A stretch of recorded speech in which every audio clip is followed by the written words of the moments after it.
नमस्कार। आज इग्नू के स्वयं प्रभा चैनल में आप लोगों का स्वागत है।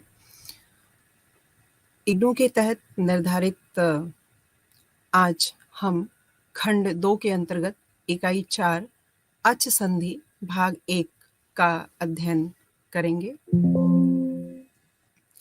जिसमें संधि परिचय सबसे पहले मैं देना चाहूँगी। इसमें संधि क्या होती है पहले ये जान लेते हैं। तो संधि का सामान्य अर्थ होता है जोड़ या मेल, अर्थात दो शब्दों का आपस में जो मेल होता है वो संधि कहलाता है। पूर्व के अंतिम वर्ण और पर के आदि वर्ण के समीप होने पर एवं उन दो वर्णों के मेल से एक या दो वर्णों में आने वाले जो विकार हैं वो संहिता या संधि कहलाते हैं। इस प्रकार संधि जो होती है वो 3 प्रकार की होती है। एक स्वर संधि, व्यंजन संधि और विसर्ग संधि। स्वर संधि को ही अच संधि भी कहा जाता है और व्यंजन संधि को हल संधि कहा जाता है और विसर्ग संधि जो होती है विसर्ग संधि ही कही जाती है।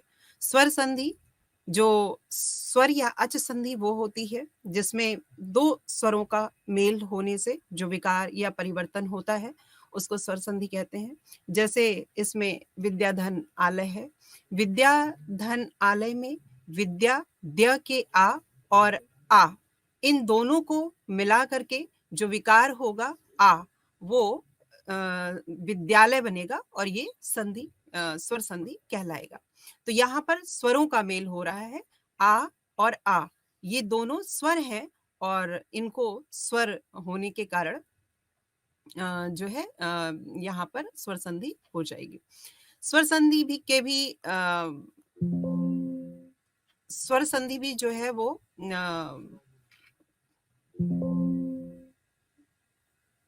5 प्रकार की कही गई है। दीर्घ संधि, गुण संधि, वृद्धि संधि, यड़ संधि और अयादि संधि। अब इसमें सबसे पहले जो आपके पाठ्यक्रम में निर्धारित है वो है यड़ संधि और इसमें हम सबसे पहले सूत्रों जो इसके अंतर्गत जो सूत्र हैं हम पहले उनका सूत्रों का अध्ययन करेंगे और इसके पश्चात हम इसमें उदाहरण के द्वारा इसको समझने का प्रयास करेंगे। तो यड़ संधि में इसका सूत्र होता है इको यड़चि। ये सूत्र कहता है इकः स्थाने यड़ स्यादचि संहितायाम विषय, अर्थात इक के स्थान पर यड़ आदेश होता है अच के परे रहते संहिता के विषय में। तो इक क्या है? इक ई उ री री। हम पहले भी प्रत्याहार पढ़ चुके हैं। प्रत्याहार के अंतर्गत ये इक प्रत्याहार है और इक प्रत्याहार के अंतर्गत जो शब्द आते हैं जो वर्ड आते हैं वो है ई उ री और री। इनके स्थान पर यड़ आदेश होता है, अर्थात य व र ल आदेश हो जाता है यदि बाद में अच हो तो। जैसे इसमें हम इसके पश्चात जो दूसरा सूत्र है वो है तस्मिन्निति निर्दिष्टे पूर्वस्य। तस्मिन्निति निर्दिष्टे पूर्वस्य कहता है सप्तमी निर्देशेन विधीयमानं कार्यं वर्णांतरेण अव्यवहितस्य पूर्वस्य बोध्यम, अर्थात सप्तम्यंत के निर्देश से विधीयमान कार्य वर्णों के व्यवधान से रहित पूर्व के स्थान पर होता है। जैसे सुधी उपास्य में हमने सुधी उपास्य में जैसे ई उ और 2 3 4 स्वर हैं यहाँ पर सुधी उपास्य में, लेकिन यहाँ पर जो ये सूत्र निर्धारित करता है कि जो 4 यड़ हैं वो किस इक के स्थान पर उनका आदेश किया जाएगा। इसके पश्चात दूसरा सूत्र आता है स्थाने अंतरतमः। स्थाने अंतरतमः कहता है प्रसंगे सति सदृशतम आदेशः स्यात्, अर्थात प्रसंग होने पर अत्यंत सदृश आदेश होता है। ये इस सूत्र के द्वारा स्थानीय के स्थान पर जो सदिशतम वर्ण होगा, ये सदिशतम वर्ण चाहे ये उच्चारण की दृष्टि से हो चाहे स्थान की दृष्टि से हो, जो भी सदिशतम होगा उसको हम आदेश कर देते हैं। स्थानीय का मतलब होता है जिसके स्थान पर परिवर्तन होना हो और आदेश का मतलब होता है जिसके स्थान पर जो परिवर्तन हो रहा हो। इसके पश्चात दूसरा सूत्र आता है अनचिच। अनचिच सूत्र कहता है अचः परस्य यरो द्वेवास तो न त्वचि, अर्थात अच से परे जो यर है, यर प्रत्याहार के अंतर्गत हकार को छोड़ करके अन्य सभी व्यंजन वर्ण आ जाते हैं। तो अच से परे जो यर है उसको द्वित्व विकल्प से होता है। विकल्प का मतलब है कि द्वित्व एक स्थान पर होगा और एक स्थान पर नहीं होगा। तो अच से परे जो यर है, यर प्रत्याहार के अंतर्गत हकार को छोड़ करके अन्य सभी व्यंजन वर्ण अर्थात समस्त व्यंजनों का द्वित्व होगा यदि यर के बाद अच ना हो, अर्थात यदि यर प्रत्याहार के बाद कोई स्वर नहीं होना चाहिए तो वो द्वित्व हो जाएगा। इसके पश्चात दूसरा सूत्र आता है झलाम झषि। झलाम झषि सूत्र कहता है कि झल के स्थान पर जश हो, झश के परे रहने पर। झल प्रत्याहार, झल प्रत्याहार के अंतर्गत वर्ग का पहला, दूसरा, तीसरा, चौथा और ऊष्म वर्ण आ जाते हैं। और जश प्रत्याहार के अंतर्गत प्रत्येक वर्ग का तृतीय वर्ण आता है और झश प्रत्याहार के अंतर्गत तृतीय और चतुर्थ वर्ग का तृतीय और चतुर्थ वर्ण आता है। तो झल के स्थान पर जश होता है अगर झश बाद में हो। इसके पश्चात अगला सूत्र आता है संयोगान्तस्य लोपः। संयोगान्तस्य लोपः कहता है कि संयोगान्तम यद पदम तदन्तस्य लोपः स्यात्, अर्थात संयोग हो अंत में जिसके ऐसे पद का लोप होता है। अर्थात जिन पदों के बीच में सॉरी किसी तरह का व्यवधान न हो, संयोग हो आपस में, ऐसे पदों का संपूर्ण पद का लोप हो जाता है। लेकिन इसके बाद अगला सूत्र आता है अलो अंत्यस्य और वो कहता है कि षष्ठी निर्दिष्टो अंत्यस्याल आदेशः स्यात्, अर्थात षष्ठी विभक्ति के निर्देश से होने वाला आदेश अंत्य अल के स्थान पर होता है। इस प्रकार यहाँ पर जो संयोगांत से लोपः कह रहा था कि संपूर्ण पद के स्थान पर लोप होना चाहिए, वो ये अलो अंतस्य उस संपूर्ण पद का निषेध करके यहाँ पर अंतिम अल का जो है वो लोप प्राप्त कराता है।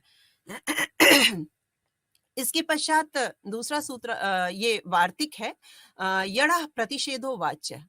जो वार्तिक होता है वो सूत्रों से ज्यादा मजबूत माना जाता है।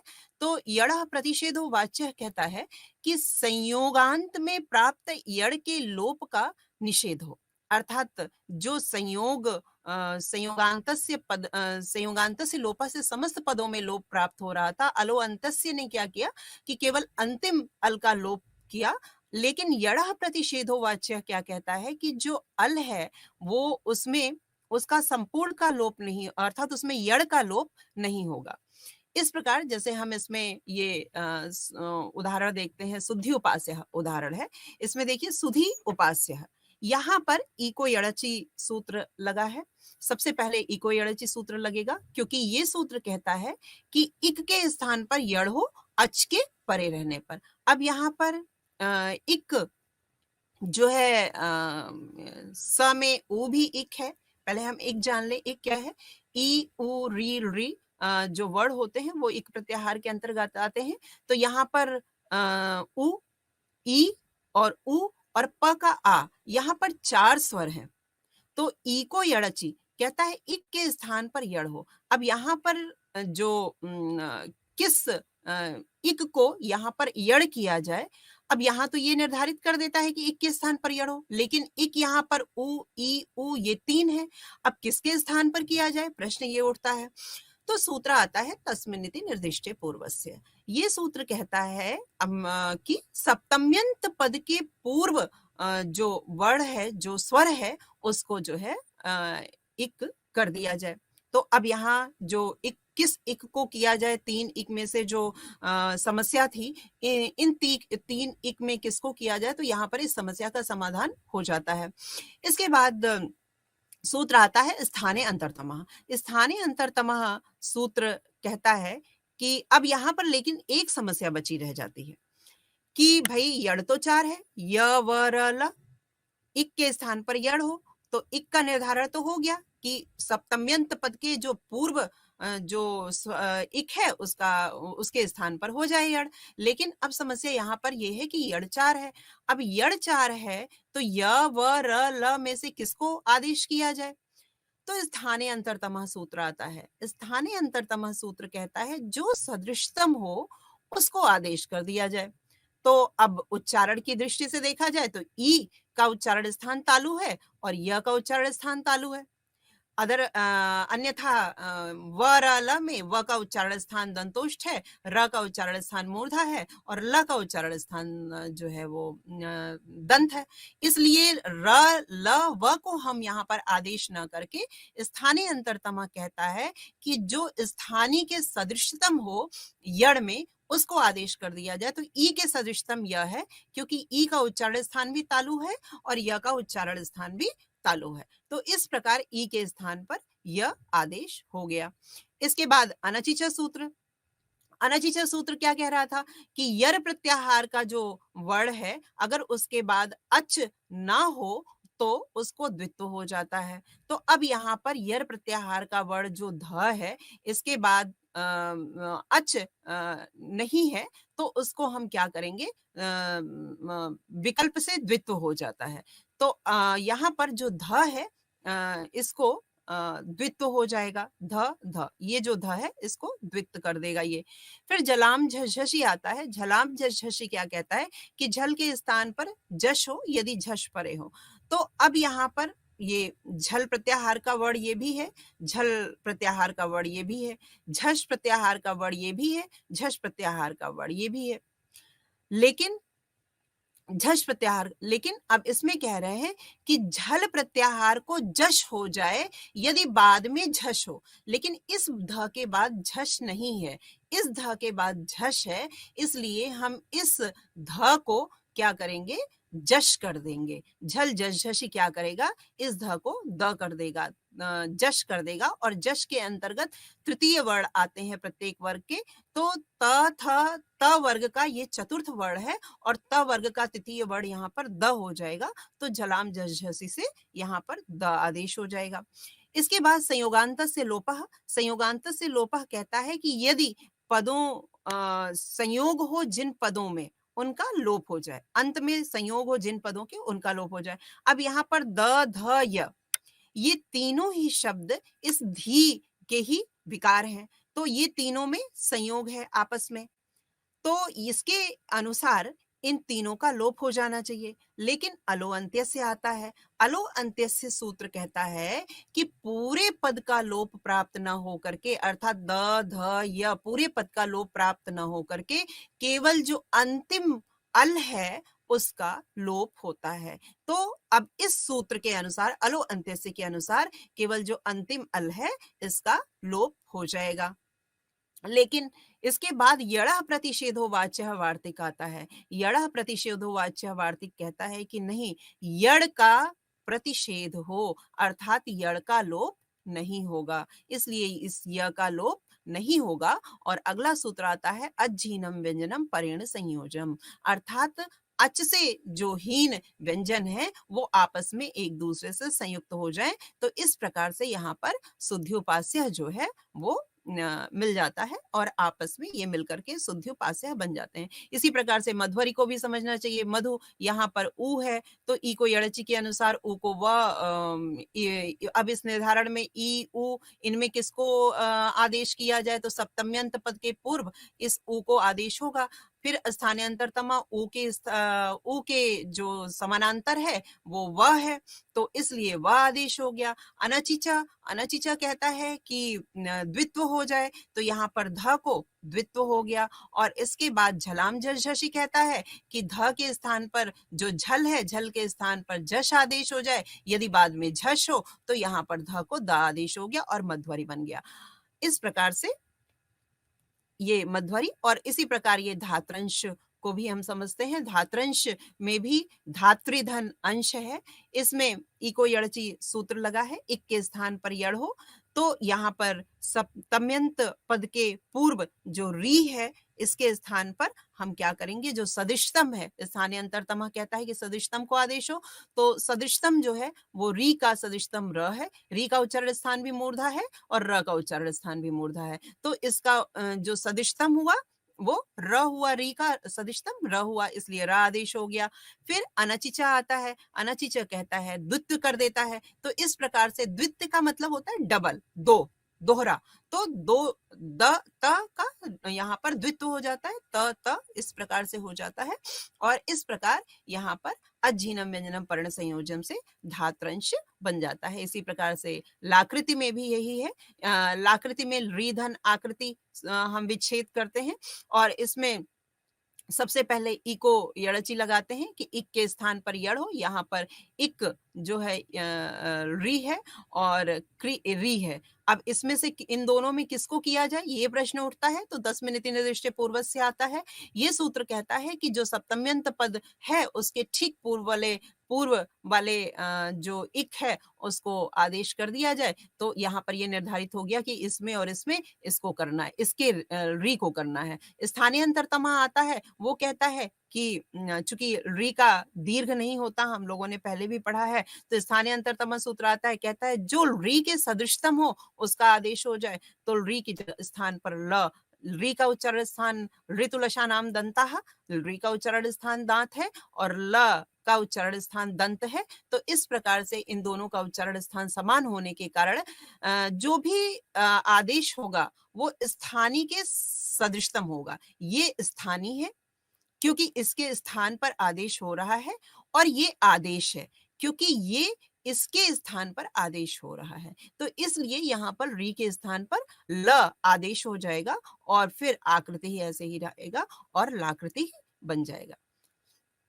इसके बाद दूसरी संधि आती है एचो अवायावः। एचो अवायावः संधि क्या कहती है, एचः क्रमाद अय अव आय आव एते स्युः अचे। एच के स्थान पर, एच प्रत्याहार के अंतर्गत जो वर्ड आते हैं ए ओ ए औ, इनके स्थान पर क्रमशः अय अव आय आव आदेश होता है यदि बाद में अच है। एच के स्थान पर ए ओ ए औ, अर्थात ये जो हैं इनके स्थान पर ये आदेश होता है, इनके स्थान पर अय अव आय आव ये आदेश होते हैं अगर बाद में अच है, अर्थात यदि बाद में स्वर है। यथा संख्य मनुदेशः समानाम सूत्र आता है, ये सूत्र कहता है कि सम संबंधी विधि यथा संख्यम स्यात्।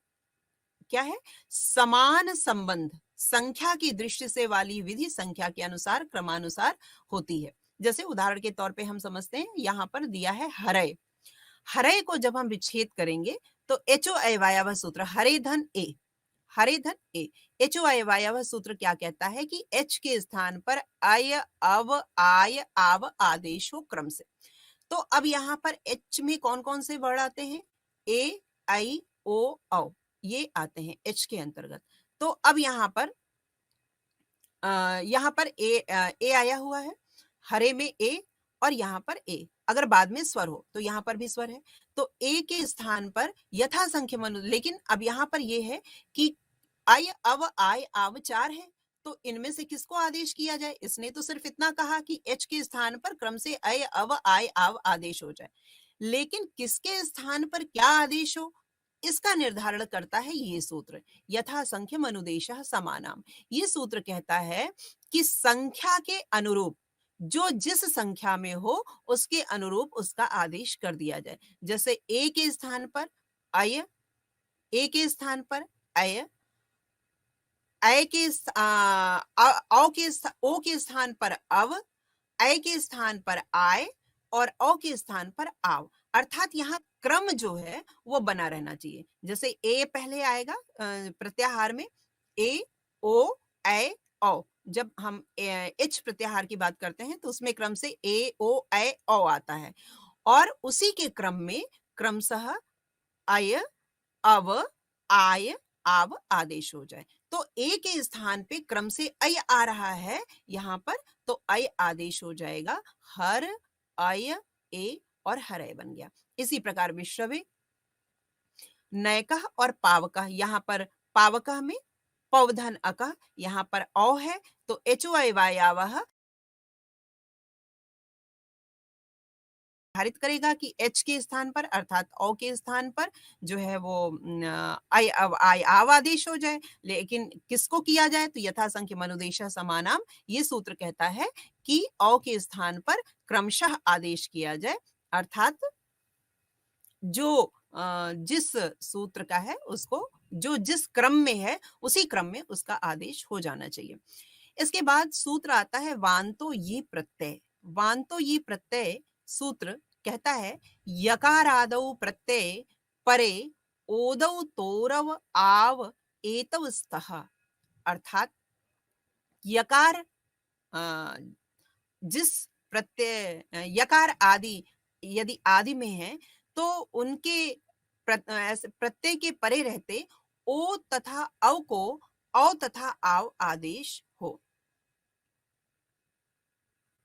अर्थात कहने का आशय ये है कि जिसके आरंभ में य हो, यकार आदि प्रत्यय जिसके आरंभ में हो, उससे पहले ऐसे यकार आदि के पूर्व यदि ओ या औ है तो ओ को क्रमशः औ और आओ औ को क्रमशः आव आदेश हो जाए। जैसे यहाँ पर देखिए गोधन यम है, गोधन यम में यहाँ पर य प्रत्यय है, यम प्रत्यय का य जो है यहाँ पर आदि में है, आरंभ में है। सूत्र क्या कहता है यकार आदि यदि आदि में हो जिसके, मतलब जिस प्रत्यय के आदि में यकार हो, यकार, तो उसके पहले यदि ओ या औ आता है तो ओ को अव और औ को अव आदेश हो जाता है।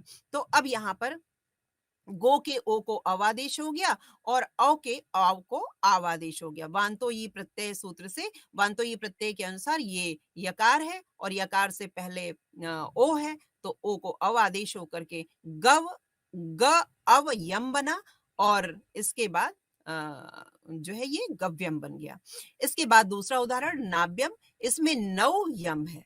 अब नौ यम में वांतो ये प्रत्यय सूत्र ये कहता है कि यदि यकार आदि प्रत्यय के आदि में यदि यकार आदि हो और उनसे पहले ओ हो तो उनको आव आदेश हो जाता है। तो यहाँ पर य के पहले अव है तो इसलिए औ को यहाँ पर आव आदेश हो गया। न चूंकि यहाँ से स्वर निकल गया तो ये अर्ध व्यंजन बचा तो इसलिए न यहाँ पर हम व्यंजन के रूप में लेंगे, आव अर्ध व्यंजन के रूप में लेंगे, हलंत लगा देंगे, आव और यम, और जब हम इनको मिलाते हैं तो नाव्यम शब्द बन जाता है। इसके बाद दूसरा सूत्र आता है अध्व परिमाणे च। अध्व परिमाणे च सूत्र कहता है कि गो शब्द से यदि युति शब्द बाद में रहता है तो ओकार के स्थान पर अव आदेश होता है यदि समुदाय से मार्ग का परिमाण अर्थ ज्ञात हो तो। अब यहाँ पर युति युति शब्द जो है वो परिमाण दूरी को बताता है, तो इसलिए ये जो युति है दूरी, ये कह रहे हैं ना कि यदि समुदाय से मार्ग का परिमाण अर्थ ज्ञात हो तो यहाँ पर मार्ग का परिमाण अर्थात मार्ग की दूरी नापी जा रही है, मार्ग की दूरी इससे बताई जा रही है। तो गो शब्द से युति शब्द परे रहने पर यहाँ पर गो शब्द है और यहाँ पर युति शब्द है तो इनके स्थान पर जो गो है ये कह रहा है कि ओकार के स्थान पर अव आदेश हो, तो यहाँ जो ग में ओ है इसके स्थान पर अव आदेश हो जाएगा और यहाँ पर युति ऐसे ही रहेगा और यहाँ पर जब हम मिला देंगे तो ग अ में आके मिल जाएगा, अ ग में आके मिल जाएगा, ग बन जाएगा और आधा व और युति, इस प्रकार से गव्युति बन जाएगा। अब अगला सूत्र है अदेंग गुण। अदेंग गुण क्या कहता है अत एंग च गुण संज्ञा स्यात्, अर्थात अ ए और ओ की गुण संज्ञा होती है। ये गुण संज्ञा विधायक सूत्र है और यहाँ पर जो गुण है वो तीन माने गए अ ए ओ, इन तीनों को गुण कहा गया है। व्याकरण में इन तीनों को गुण के गुण से संबोधित करते हैं इन तीन स्वरों को। तो इस प्रकार ये सूत्र कहता है। इसके बाद दूसरा सूत्र आता है तपरस्तत्काल से। ये सूत्र कहता है तह परो यस्मात् सच तात परश्चोच्चार्यमाण समकालस्यैव संज्ञा स्यात्। त जिससे परे तथा त से जो परे है वह अपने समकाल वाले वर्ण की संज्ञा होता है। अर्थात जैसे अतेंग गुण अदेंग गुणा है, इसमें अत एंग गुणा, अकार के बाद त है और एंग के पूर्व त है, अकार के बाद त है और एंग के पूर्व त है। तो इस प्रकार तकार होने को इस प्रकार के तकार को तपर कहा जाता है और अकार के बाद तपर और एंग से पूर्व तपर होने के कारण अ तथा एंग अर्थात ए और ओ के अंतर्गत होते हुए भी अपने समकाल उच्चरित वर्णों का ही बोध कराएंगे।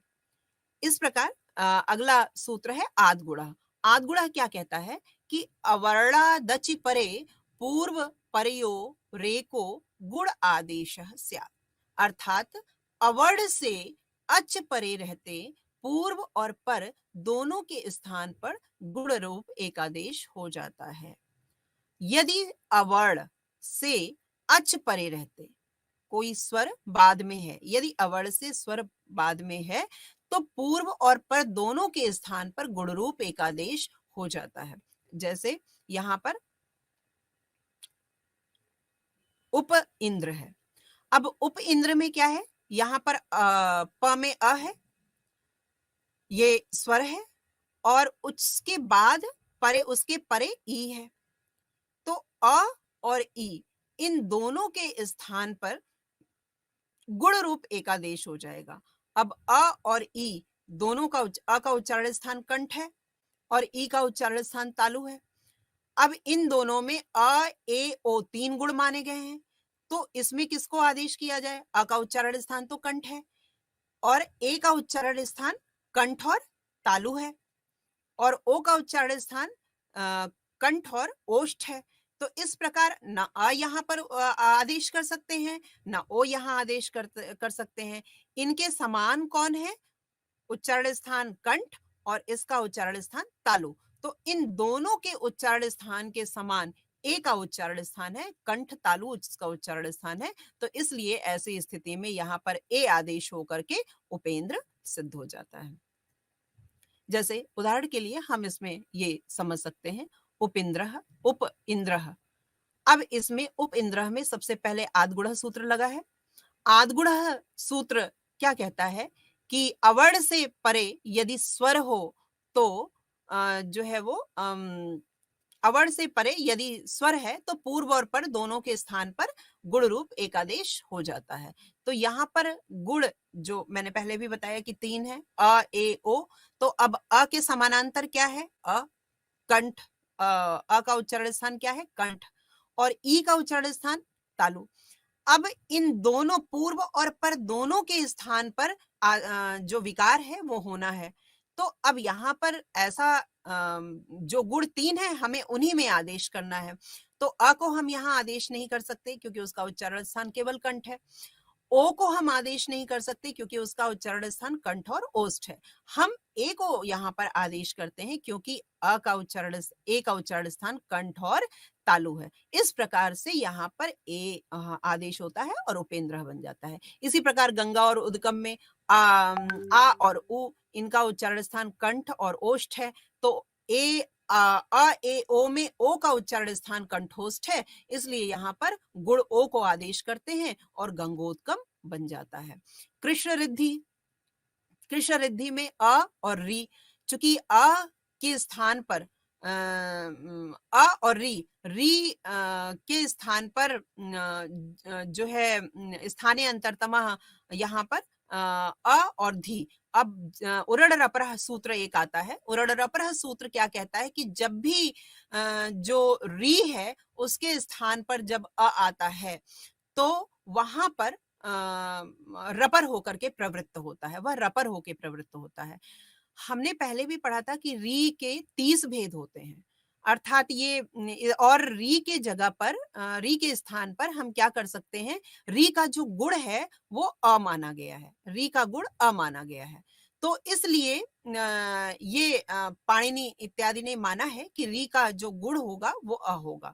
तो इसलिए यहाँ पर री के स्थान पर हमने अ आदेश किया और उरड़ रपरह कहता है कि जब भी री के स्थान पर जो गुण अ होता है वो सदैव रपर होकर के प्रवृत्त होता है। तो यहाँ पर उरड़ रपरह से यहाँ पर अर हो गया और यहाँ पर कृष्णर्धी बन गया।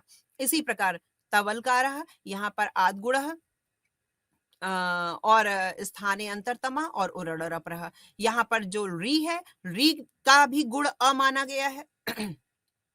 इसलिए यहाँ पर जो री का अ होगा, यहाँ पर कहा गया कि वो हमेशा ल के साथ प्रवृत्त होता है।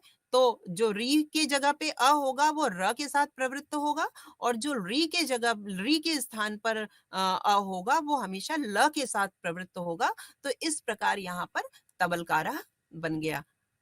व में अ आके मिल गया तव, आधा ल और कारः, तवलकार बन गया। इसी प्रकार ये उरड़ रपरह सूत्र, इसका हम आद गुणा में विवेचन कर चुके कि जो री के 30 प्रकार हैं, उसका जो अड़ होगा वो हमेशा रपर और ल जो है लपर होकर प्रवृत्त होगा। इसके बाद सूत्र आता है लोपः शाकल्य से। लोपः शाकल्य से सूत्र क्या कहता है कि अवर्ण पूर्वयोः पदान्तयोर्य वयोर्लोपो वाशी परे, अर्थात अवर्ण पूर्व में हो जिसके ऐसे पदांत यकार तथा वकार का विकल्प से लोप होता है अश प्रत्याहार के परे रहने पर। जैसे उदाहरण के तौर पे हरे धन ई है। अब यहाँ पर सबसे पहले देखिए एचो अयवायवः सूत्र प्राप्त होता है क्या, क्योंकि यहाँ पर ए है। ए जो है वो एच प्रत्याहार का वर्ण है और इसके अनुसार एच के स्थान पर यदि उसके बाद स्वर हो तो आई अव आय आव आदेश हो। यहाँ पर इस सूत्र में ये चीज प्राप्त हो रही है।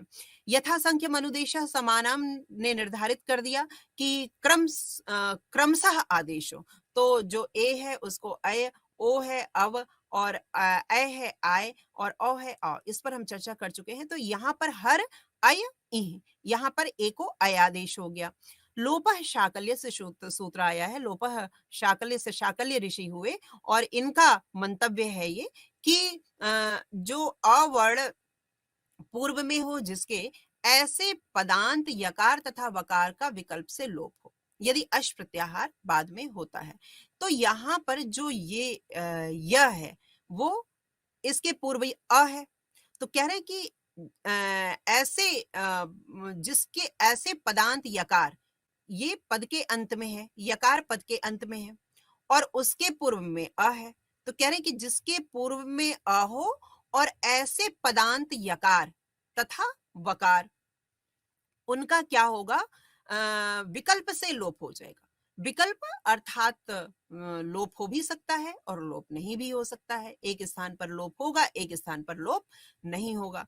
तो और उसके बाद यदि अश प्रत्याहार का वर्ण हो, तो यहाँ जो ई है ये अश प्रत्याहार का वर्ण है।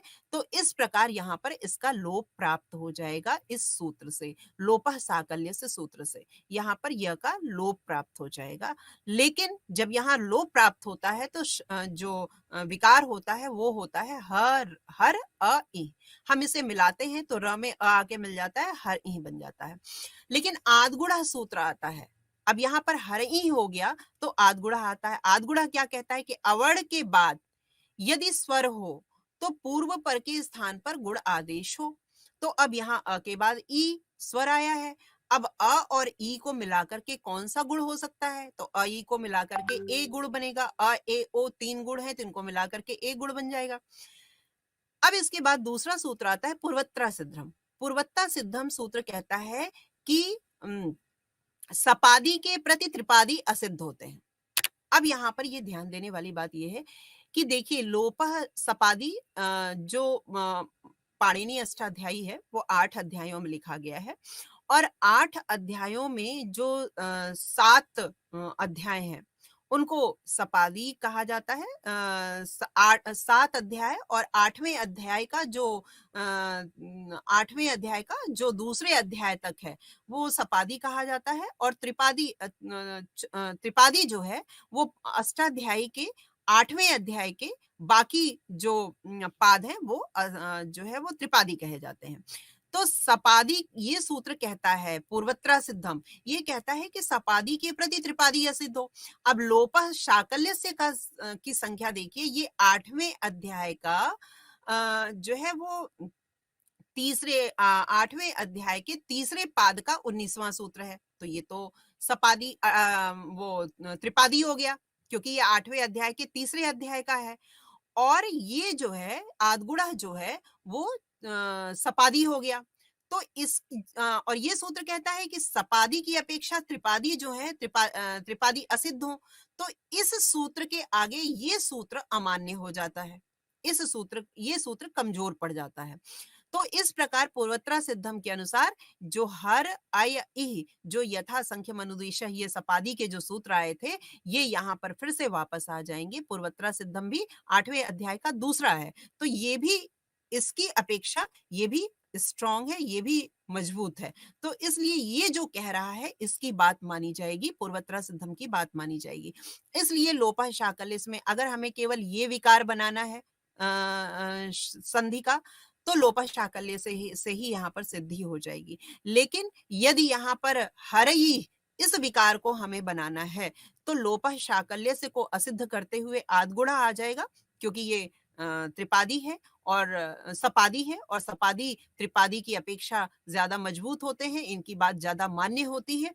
इसलिए यहाँ पर ये जो है हरई और विश्रवी यहाँ पर हो गया। इसके बाद अगली संधि आती है वृद्धिरादैच। वृद्धिरादैच संधि कहती है आदैच वृत्ति संज्ञा स्यात्, अर्थात आ और एच इनकी वृद्धि संज्ञा होती है। आ और एच अर्थात एच का मतलब ए और ओ, इनकी वृद्धि संज्ञा हो जाती है। वृद्धिरेचि कहता है कि अवर्ण से एच परे रहने पर पूर्व पर के स्थान पर वृद्धि रूप एकादेश होता है। इसका उदाहरण हम देख लेते हैं, जैसे कृष्ण एकत्वम, कृष्ण एकत्वम शब्द है। अब यहाँ पर अवर्ण आया है और ए आया है, तो यहाँ पर वृद्धिरेचि सूत्र लगा है, क्योंकि अवर्ण के पश्चात यदि एच आता है तो पूर्व पर के स्थान पर जो है वो वृद्धि एकादेश हो जाता है। तो अब यहाँ पर अ वर्ण के पश्चात एच प्रत्याहार का वर्ण ए आया है, और क्या होगा, पूर्व और पर यानी अ और ए दोनों के स्थान पर वृद्धि एकादेश हो जाएगा। अर्थात वृद्धि का मतलब ये जो ए है ना, जो अभी हमने पढ़ा ए और औ, वो आदेश हो जाएगा। तो वृद्धि का अर्थात ए यहाँ पर आदेश हो जाएगा। और यहाँ पर देखिए कृष्ण ए कत्वम और स्थानीय अंतरतमः जो है वो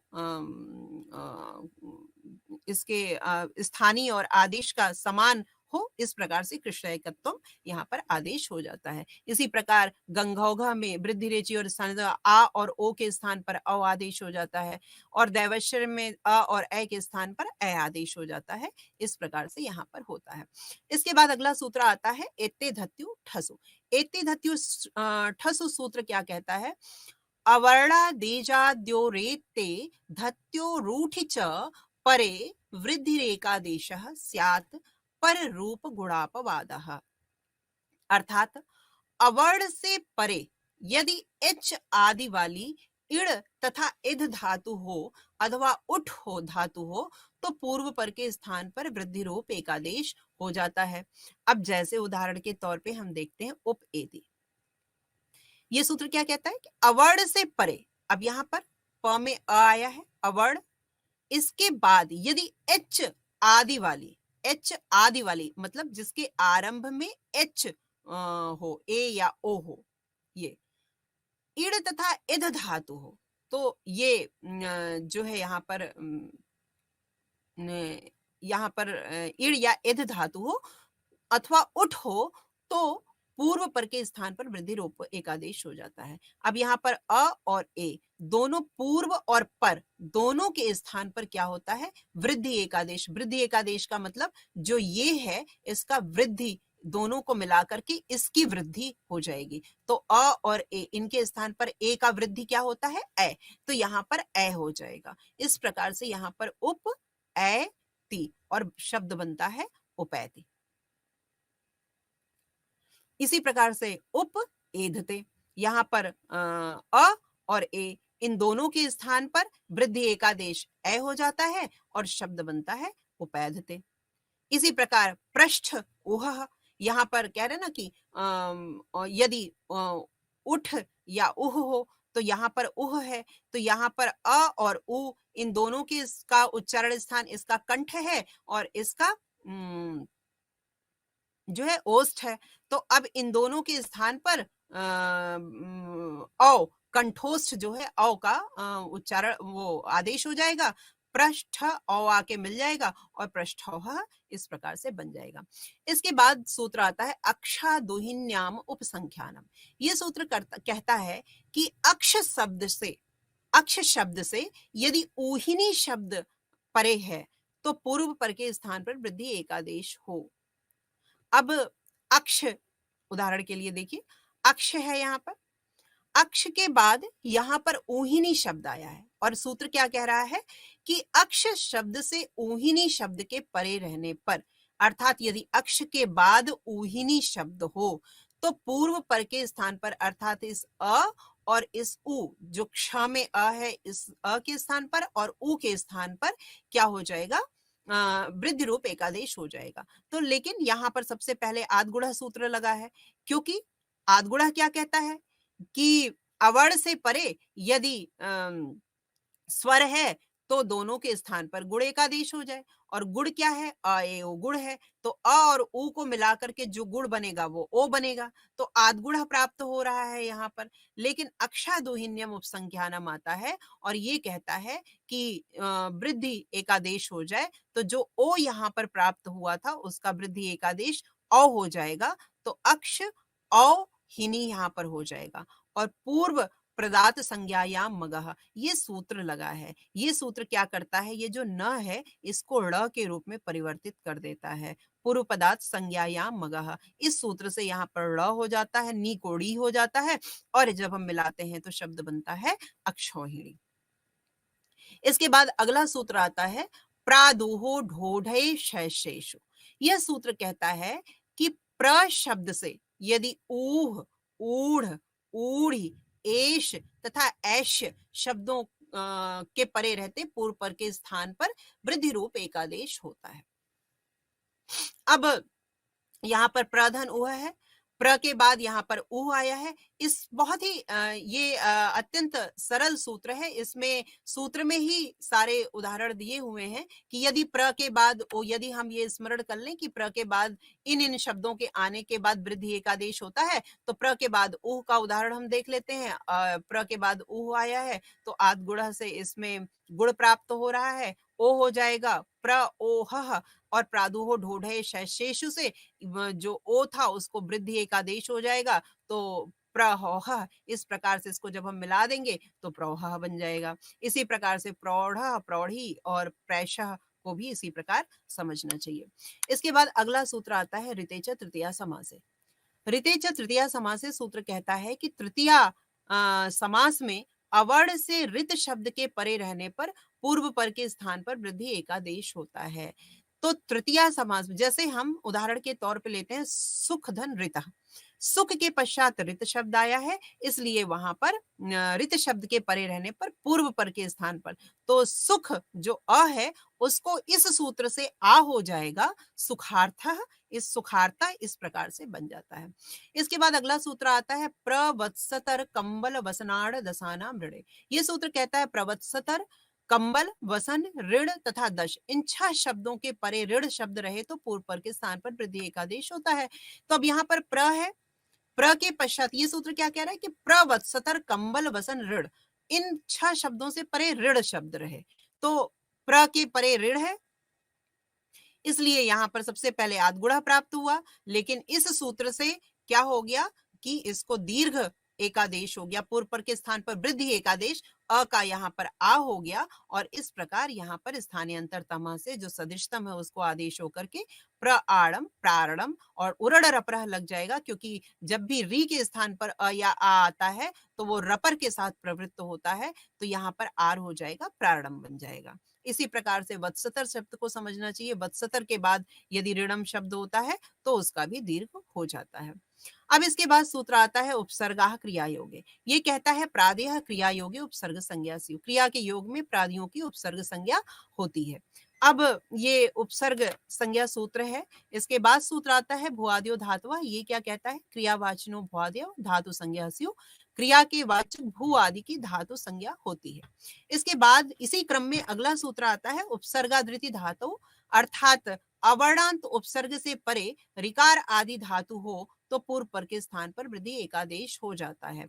उदाहरण के तौर पे यदि हम उदाहरण लें तो जैसे है प्रधन रिच्छति। अब प्ररिच्छति में उपसर्गाः क्रिया योगी सर्वप्रथम सूत्र लगता है। क्यों? क्योंकि यह सूत्र कहता है कि क्रिया के योग में प्र इत्यादि की उपसर्ग संज्ञा होती है। रिच्छति क्रिया है और रिच्छति क्रिया के योग में प्र की इस सूत्र से उपसर्गा क्रिया योग से प्र की उपसर्ग संज्ञा हो गई। फिर इसके बाद अगला सूत्र आता है भुआदियो धातुः। भुआदियो धातुः क्या कहता है कि जो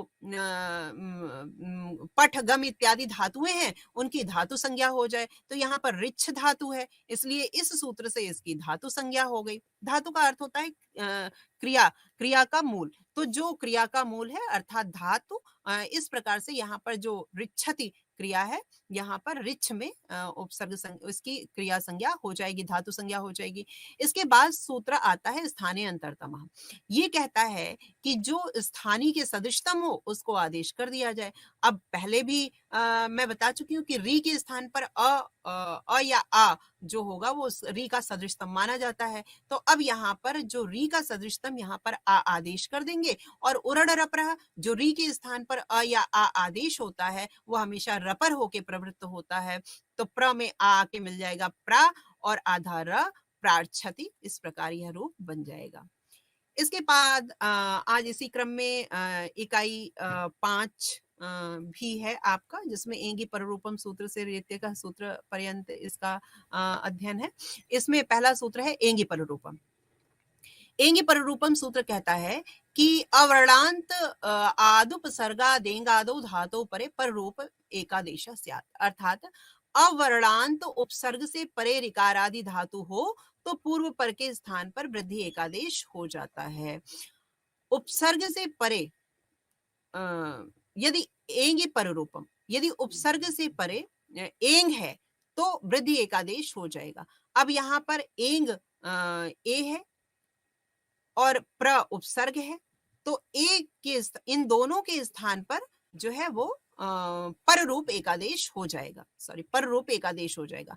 अब यहाँ पर प्र और ए, यहाँ पर पररूप ये है, तो पररूप का मतलब है जो बाद का रूप है। तो जो बाद का रूप है इसके ये आकर के इसमें मिल जाएगा और इस प्रकार से दोनों एक रूप मिल जाएंगे और ये बन जाएगा प्रेजते। इसी प्रकार से उपोषति में भी सबसे पहले वृद्धि रेचि प्राप्त होगा, क्योंकि वृद्धि रेचि कहता है कि अगर अकार के बाद एच प्रत्याहार का वर्ण होता है तो वृद्धि एकादेश हो जाता है। लेकिन एंगी पररूपम आता है और ये कहता है कि अगर उपसर्ग के बाद यदि एंग प्रत्याहार है तो वहां पर पररूप एकादेश हो जाएगा। तो इसलिए यहाँ पर जो वृद्धि प्राप्त हो रही थी इसको बाध करके एंगी पररूपम आया और ओ आकर के इसमें मिल गया और उपोषति बन गया।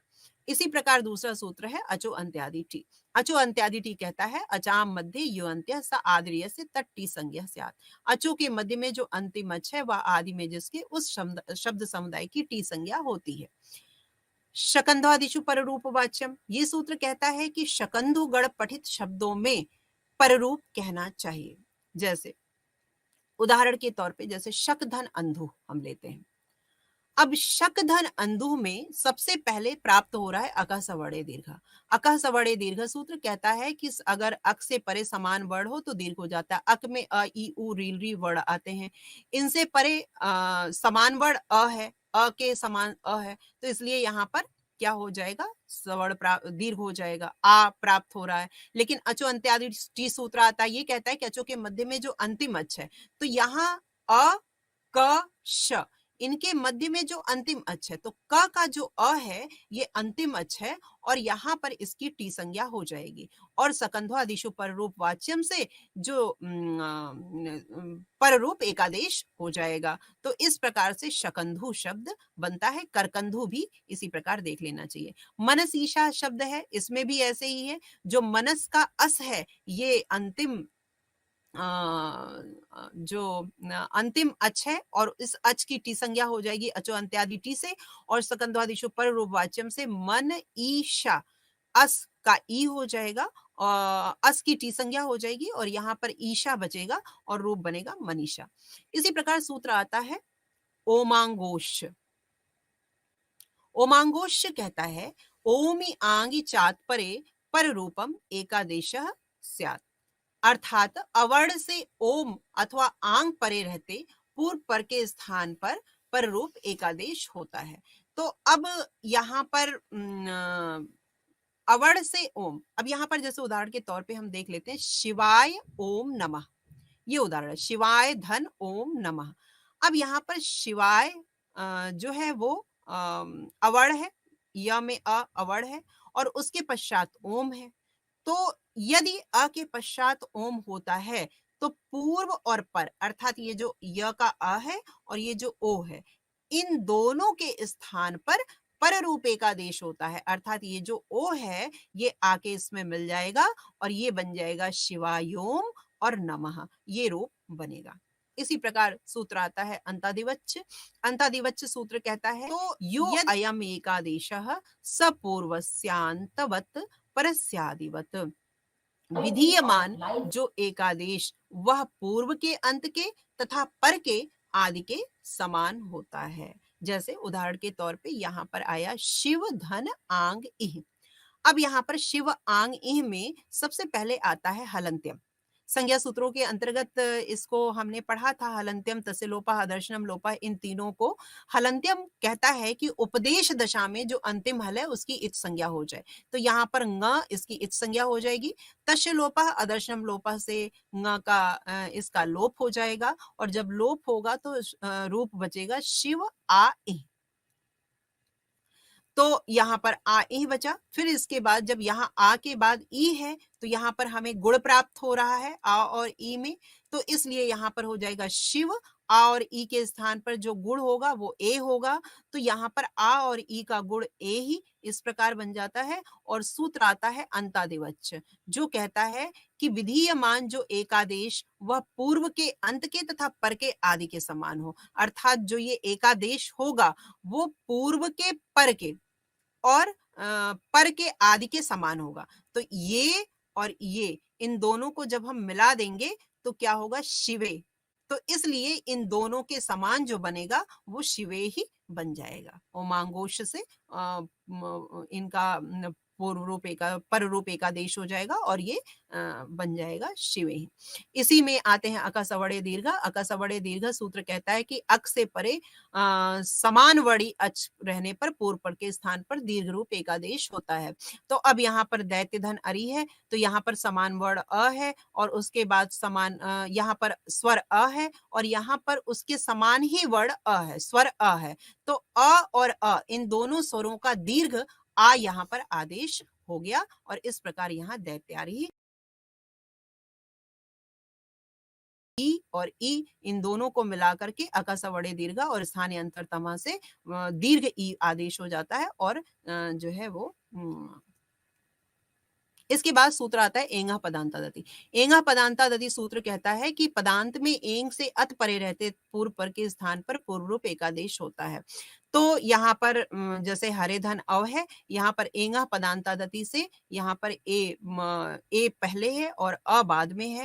यहाँ कह रहे हैं अत परे रहने पर, यहाँ अ बाद में है और ए पहले है, इसलिए पूर्व पर के स्थान पर जो है पूर्व रूप एकादेश हो जाएगा। इसके अनुसार ये रूप बन जाएगा। इसमें ये जो अ है ये अवग्रह के रूप में हो जाता है। इस प्रकार से ये रूप सिद्ध होता है।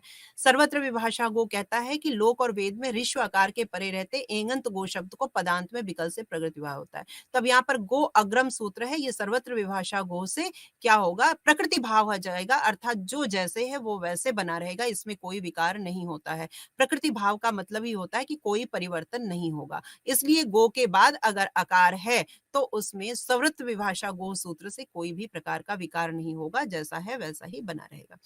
अनेकार्षित सर्वस्य ङिच्च अवंग स्फोटायनस्य। अब हम इसका उदाहरण समझ लेते हैं गो अग्रम में। अवंग स्फोटायनस्य सूत्र आता है, ये कहता है कि गो से परे अगर स्वर अ होने के कारण गो के अ को विकल्प से अवंग आदेश हो जाता है। तो अनेकालशित सर्वस्य से अनेकाल होने के कारण संपूर्ण गोपद में अवंग आदेश होता है।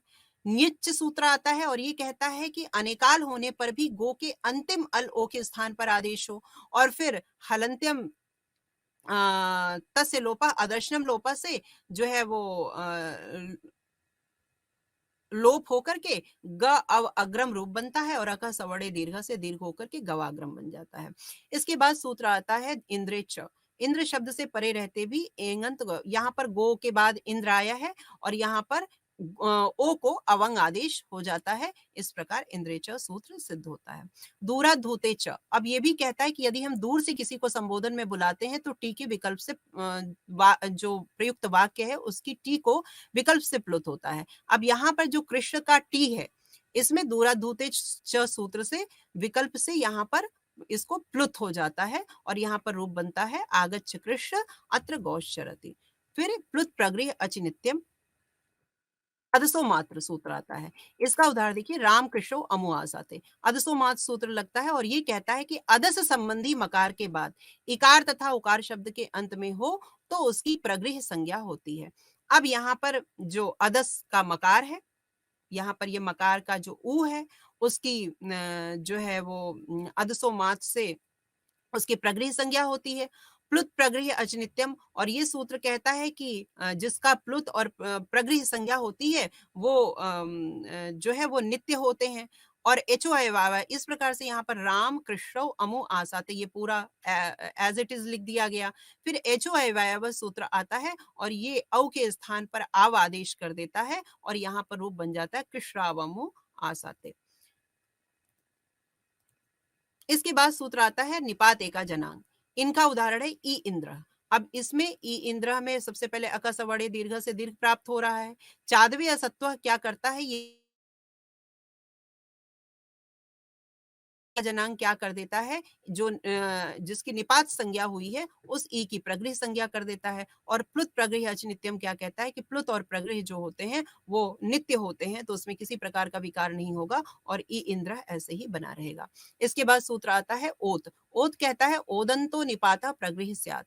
तो इसका उदाहरण है जैसा अहो ईशा। अब इसमें ओदंत निपात एच ओ वायव आया क्योंकि यहाँ एच के स्थान पर अय आदेश हो रहा है। चादियों असत्यों से इसकी निपात संज्ञा हो जाएगी। ओत से इसकी ओ की इसकी प्रगृह संज्ञा हो जाएगी और प्लुत प्रगृह अचनित्यम से एज इट इज अहो ईशा बना रहेगा रूप। इसके बाद संबुद्धो शाकल्य सेतावनार से ये सूत्र कहता है कि संबुद्धि निमित्तक ओकार से अवैदिक इति शब्द के परे होने पर विकल्प से प्रगृह संज्ञा होती है। तो विश्रो इति, यहाँ पर जो विश्रो के ओ की जो है वो प्रगृह संज्ञा होगी और प्लुत प्रगृह नित्यम से विश्रो इति उसका प्रकृति भाव हो जाएगा, जो जैसा है वैसा बने रहेगा। इसी प्रकार से मयोवा ये सूत्र है, ये कहता है कि मैं से परे उय निपात को विकल्प से व आदेश होता है। तो अब यहाँ पर जो मय प्रत्याहार के बाद उय का जो उकार है इसके स्थान पर स्वर बाद में है, इसलिए इसके स्थान पर व आदेश हो जाएगा और किम वुक्तम हो जाएगा।